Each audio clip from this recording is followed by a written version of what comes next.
In this lesson, we're gonna see how the nail constraint works. So make sure you open the file called soccer ball, and then let's select the ball and move it up, something like that, okay? And then I'm gonna go to fields and solvers, and then I will click on create active rigid body. If you click on the nail constraint first and then on the active rigid body, you will get some problems, okay? So make sure you first select create active rigid body.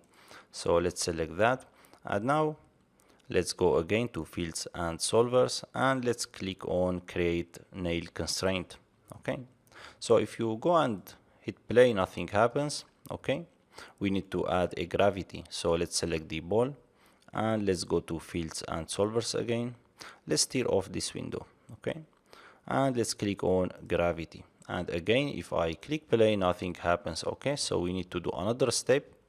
I will select the constraint that we created and move it up, and then to the left or right, okay? And now if I hit play, as you see now the ball is moving, okay, and it's constrained to this point in the space, okay? Let's say we didn't move that, for example it's straight, so if you click play, nothing happens again, okay? We can push the ball to the right or to the left by selecting the ball and then going to rigid body 1, and then under the initial settings I can set the velocity of the Z to, for example, 6, and now if I hit play, you see I pushed that, okay, without changing the position of the constraint, okay? So let's take a look at another example. Make sure you open the same scene again, okay? So let's select the ball and hit Ctrl and D on the keyboard and move the second ball about 2 units, okay? And again Ctrl and D, and now 4, and Ctrl and D, and now 6, okay? And let's move them up and to the left a little bit, okay? Great. So now let's convert them to rigid bodies. So I will select all of them, and then I'm gonna go and click on create active rigid body, okay? And now if you select all the balls and click on create nail constraint, this will not create a nail constraint for every or for each ball, okay? So you need to select each one and click on nail constraint, okay? So let's click on that, and again, and another one. So now let's select all constraints and then move them up, something like that. So now I want to add initial velocity to this ball, okay, to push it in to the left.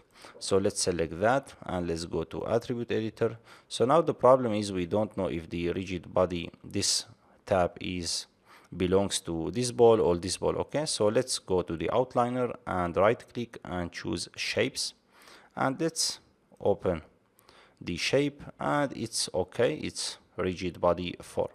So let's scroll down and add initial velocity, for example negative 6, okay? And if I hit play, as you see the ball going up, okay, and it's not coming back. The reason is we need to add a gravity. We forget to add the gravity. So let's select all balls, and let's go and click on gravity, okay? So now let's hit play and see the ball is going left and coming back, okay? Let's increase the range, for example, to 600, and now let's hit play. And if you go and look to the balls from this side, as you see they are going left and right from here, okay? So they are not at the same side. Let's increase the, for example, let's say we want to increase the initial velocity to 10, and let's hit play.